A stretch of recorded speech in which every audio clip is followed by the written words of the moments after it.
Buying a new home is a complicated process, and with any complicated process, there are plenty of areas for things to go wrong and regrets to form. The biggest R I feel is regret.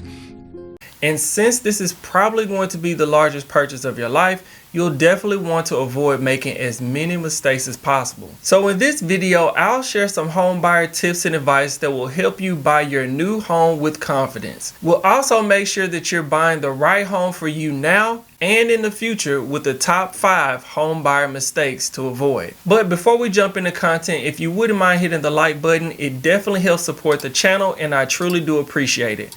Also, if you enjoy the content, hit the subscribe button and stay up to date with the latest real estate news, tips, and tricks. Okay, so the first topic we're going to get into is not being prepared for increased mortgage costs. Although the principal and interest you pay on a 30-year fixed mortgage doesn't change, there are some other aspects of your mortgage that will. Those expenses are your property taxes and your homeowner's insurance.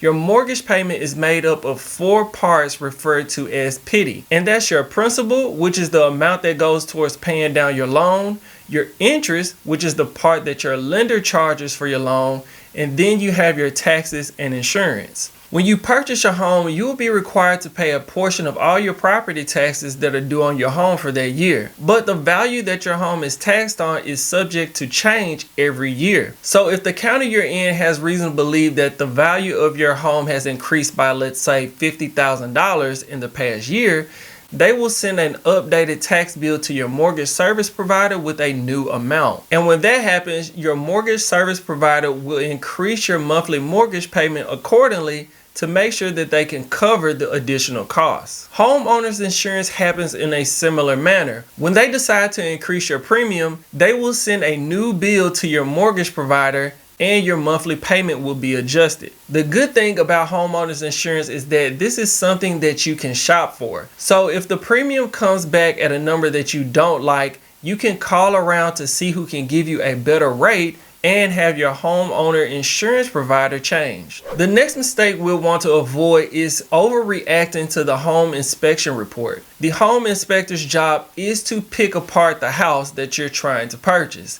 They'll try to find every little thing wrong with the house that they can possibly find. That doesn't mean that this is cause for concern though. For instance, if they find a nail popped in the wall, they would likely note that in their inspection report. Or if the door doesn't close properly, that's also something that they'll note in their inspection report. When the inspection report comes out, make sure to go over it with your real estate agent to find out what the most important things are and see if those things need to be addressed. Because when you see it for the first time, it can seem daunting because inspection reports can be 40 to 60 to 80 pages long, but that doesn't necessarily mean that the house is in a quote-unquote bad condition. And even if the home does seem that it is in a bad condition, it still may be something that can be worked out between you and the seller. The third mistake we're going to discuss is buying too much house. Now, there are some built-in safeguards when it comes to how much house you can afford, because before a lender decides to give you any amount of money, they're going to want to make sure that you have the ability to pay them back. And that's where things like your DTI will come into play. But you will also need to account for your quality of life as well. For instance, some of the questions you might want to ask yourself are,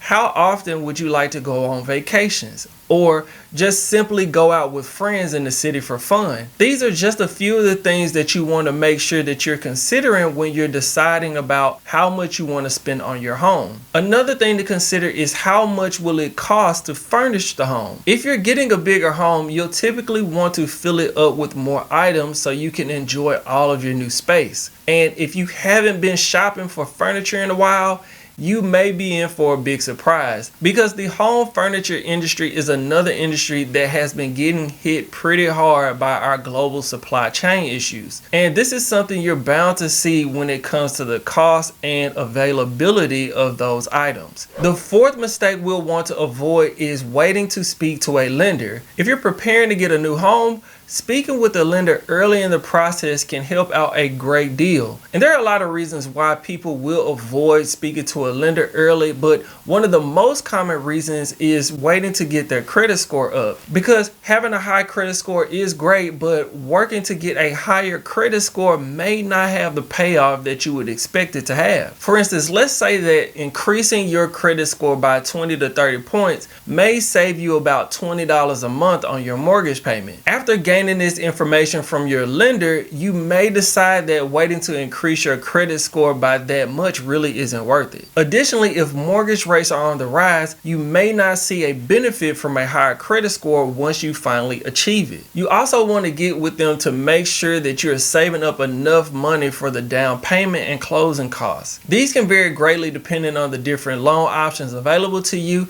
and what your preference will be. For instance, if you're somebody that qualifies for a zero down payment option, you won't need to save up as much money as somebody that doesn't meet those qualifications. But if you're somebody that's intending to use a zero down payment option and then you later find out that you don't qualify for it, maybe because you make too much money, then you wouldn't be ready when you initially thought you were going to be ready. So make sure that you avoid making the mistake of not speaking to a lender early on in the process.